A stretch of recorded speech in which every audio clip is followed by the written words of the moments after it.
ఆ మార్గం అది సెంట్రల్ ప్లేస్. కాబట్టి ఇవన్నీ ఈ 4 వచనాలు ఏంటంటే యేసు ప్రభుని గురించే ఉంటది. యేసు ప్రభు మన భర్త, మనము ఆయన భార్యలము. యేసు ప్రభు మన శిరస,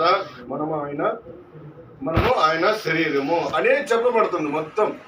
కాబట్టి మీరు మరి లోకంలో మనం ఎన్నో విషయాలు తెలుసుకుంటాం. ఉదయాన్నే సాయంకాలం దాకా ఎన్నో విషయాలు వింటుంటాము, ఎన్నో విషయాలు మాట్లాడుతాము, ఎన్నో విషయాలు చూస్తాము.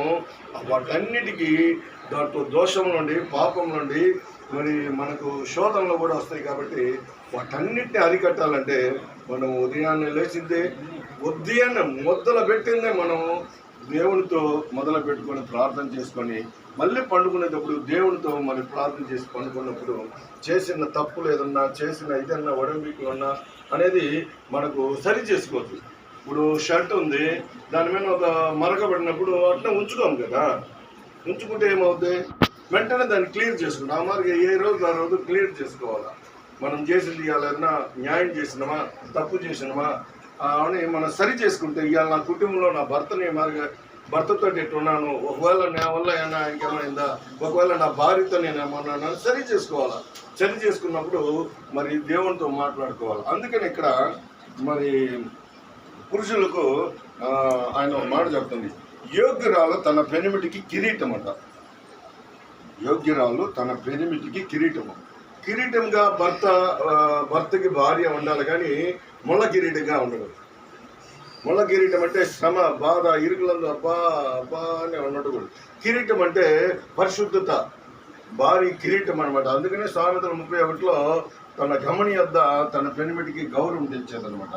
సిగ్గు తెచ్చిన దాని వాడిని ఎముకలు కుళ్ళు అనమాట. అయ్యంత వద్దు మనకు.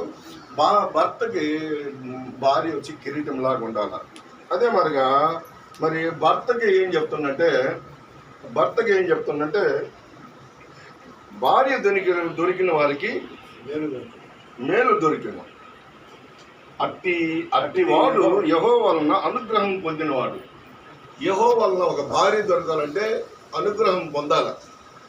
అట్టి వాడికి మేలు దొరికిన మేలు నిజమైన. ఎందుకంటే ఒక భర్త ఎప్పుడు ఒక నరుడు, ఒక యవనసుడు మరి ఎప్పుడు వివాహం చేసుకుంటారో వాడికి అప్పుడే మేలు జరుగుతుంది. అంతకుముందు అంటే వాడి చీడలోనే ఉండవు. వాడు చిన్న వయసు నుంచి పెరిగేదాకా, వివాహం అయ్యేదాకా వాడు కీడుకు సంబంధించిన మనిషే. ఆ కీడును పోగొట్టాలంటే దేవుడు ఏం చేస్తాడంటే తన ఒంటరిగా ఉంటాడు. ఆ ఒంటరిలో ఎన్నో మంది ఒంటరిగా ఉండి ఎన్నో విషయాలు దేవుని విరుద్ధమైన కార్యాలు ఎన్నో చేస్తుంటారు. ఒంటరిగా ఉన్నప్పుడే సాతాను వచ్చి మనల్ని రకరకాల ప్రేరేపణలు చేస్తుంది. ఒంటరిలో ఉన్నప్పుడే మనకు కీడును ఆ కీడును పోవాలంటే